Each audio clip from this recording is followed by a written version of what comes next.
Good morning, students. As we have already completed word meaning of lesson number 3, what is your water footprint? So today we are going to start the chapter. So first of all, the question arises here is that what is water footprint? It means the amount of water used as an individual level or on national level. तो यहाँ पर water footprint का मतलब है कि हम पानी का कितना अमाउंट यूज करते हैं, या तो वो इंडिविजुअल लेवल पे होता है और या फिर वो नेशनल लेवल पे होता है. Now let's start the lesson. How much water does it cost to make a product? किसी भी सामान को बनाने में या उसका उत्पादन करने में कितनी पानी की मात्रा की जरूरत होती है. Will calculating this cost or the corporate water footprint help make business more water sustainable? जब इस कॉस्ट को हम कैलकुलेट करेंगे तो कॉर्पोरेट सेक्टर में जो वाटर यूज हो रहा है प्रोडक्ट को बनाने में, उससे हमें पता चलेगा कि कितना पानी का इस्तेमाल हो रहा है और किस तरीके से पानी का इस्तेमाल करें ताकि पानी को बचा के रख सके हम फ्यूचर के लिए. Judicious use of these resources is imperative, but unless one knows how much water is being used, how can they take steps to limit their usage? न्यायोचित यानी न्यायोचित दृष्टि से हम देखें तो ये जो रिसोर्स है वो हमारे लिए बहुत ही इम्पोर्टेंट है और इस पे हमें तुरंत एक्शन लेने की जरूरत है. पर ये तब तक नहीं हो सकता है जब तक हमें ये ना पता चले कि कितना पानी उसमें यूज हो रहा है और कैसे उसको हम कम से कम इस्तेमाल करें. A water footprint helps one understand the amount of water being used at an individual level all the way to a national level and in the numerous processes involved in manufacturing and producing our goods and services. तो water footprint क्या होता है? Water footprint से हमें सहायता मिलती है कि हम पानी की मात्रा को देख सकें कि इंडिविजुअल लेवल और नेशनल लेवल पे उसका कितना इस्तेमाल हो रहा है. इसके साथ साथ जब हम किसी गुड्स या प्रोडक्ट या सामान का उत्पादन करते हैं तो उसमें जितने प्रोसेस इन्वॉल्व होते हैं उसमें भी हमें पता चल जाएगा कि उन सारे प्रोसेस में पानी की कितनी मात्रा इस्तेमाल हो रही है. An accurate water footprint also takes into account the amount of water contaminated during the manufacturing and production process. किसी भी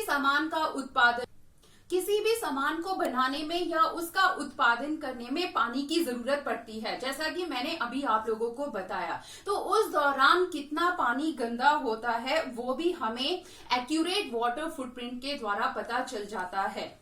This tool gives us solid water accounting framework and aids us all in our efforts to be more efficient and conservative with our water use. तो इस tool के द्वारा हमें पता चल जाता है कि कितना वाटर यूज हो रहा है और इसके साथ साथ हम पानी का उपयोग कुशलता से और इस तरह से करेंगे कि पानी को हम कंजर्व भी कर सके, यानी कि फ्यूचर के लिए बचाकर रख सकें.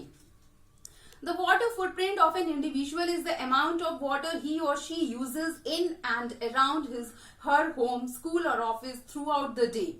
It includes the water used directly like that from a tap as well as the water used indirectly like the water utilized to produce the food one eats, the product he or she buys, the energy he or she consumes and even the water he or she saves by recycling.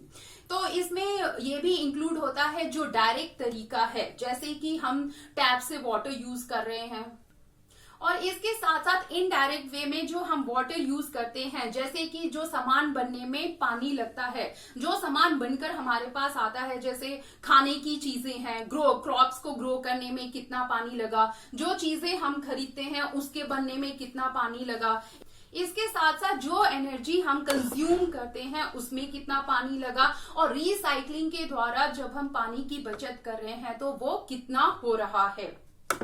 What do you mean by recycling? अब यहाँ पे question आता है कि recycling का मतलब क्या है.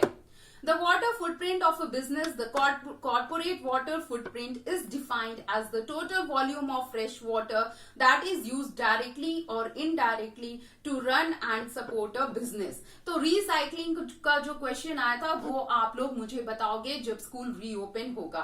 अब हम आगे बढ़ते हैं। तो बिजनेस का जो बिजनेस क्षेत्र है जैसे फैक्ट्रीज वगैरह, कंपनीज वगैरह है, उसका जो वाटर फुटप्रिंट है या कॉर्पोरेट हम कह ले, कॉर्पोरेट सेक्टर, उसका जो वाटर फुटप्रिंट है उसको हम मान सकते हैं कि फ्रेश वाटर का टोटल वॉल्यूम यानी कि फ्रेश वाटर का टोटल अमाउंट जो कि यूज होता है डायरेक्टली और इनडायरेक्ट वे में ताकि उस बिजनेस को चलाया जा सके। The water footprint concept was introduced in 2002 by Eugene Y. Hoekstra. तो वाटर फुटप्रिंट ये जो कंसेप्ट आया था इसको इंट्रोड्यूस किया गया था 2002 में, और किसके द्वारा इंट्रोड्यूस हुआ था? Arjen Y Hoekstra. A water footprint consists of 3 components. तो वाटर फुटप्रिंट्स हैं, इसमें 3 components होते हैं। Now let's see these 3 components. Blue water, fresh water in lakes, rivers, aquifers, यानी कि जो फ्रेश वाटर होता है लेक्स, रिवर्स या एक्वीफर्स, अंडरग्राउंड वाटर का जो लेयर होता है। It refers to the amount of surface and groundwater used to produce products. तो ये उस बारे में है जो पानी का अमाउंट है सतह के ऊपर और सतह के नीचे, उसका कितना इस्तेमाल होता है किसी भी सामान का उत्पादन करने में। This includes the water that evaporates from these sources also. और इसमें ये भी शामिल होता है कि कितना पानी भाप बनकर इन सोर्सेस से ऊपर चला गया।